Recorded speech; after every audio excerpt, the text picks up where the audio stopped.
In-depth coverage of the chaos at the Capitol continues now. Joining us live via Zoom, Rhode Island Secretary of State Nellie Gorbea. Good morning, Nellie. Good morning, Patrick.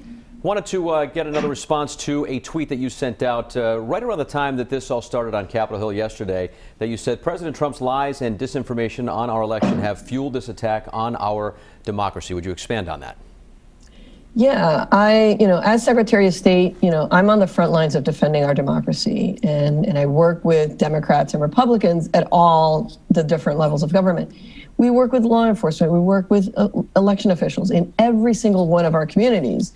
And the truth is that in America, voters alone decide who's going to represent them and govern in their name. And we select our government through elections. This election was fair and secure. My Republican colleagues, like Secretary of State Raffensperger from Georgia, will tell you the same. And yesterday's attacks on our nation's capital shows the dangers of promoting lies and misinformation about elections. And this is something the president sadly has been doing for months. It's time for it to end.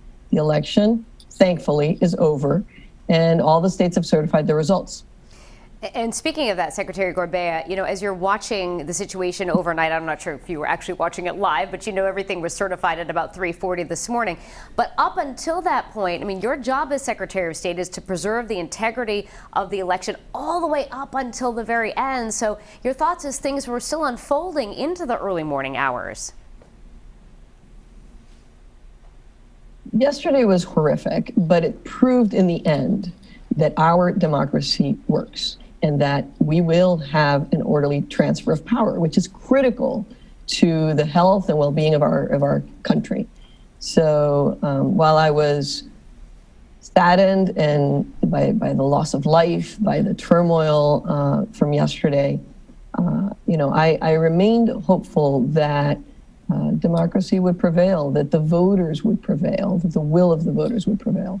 So that's what I see and now it's time for us to all come together and really tackle some of the really important challenges that we face across our country and here in Rhode Island. Certainly a very chaotic 24-hour period of time. And Secretary Gorbea, we appreciate your insight this morning. Thank you so much for joining us. Thank you.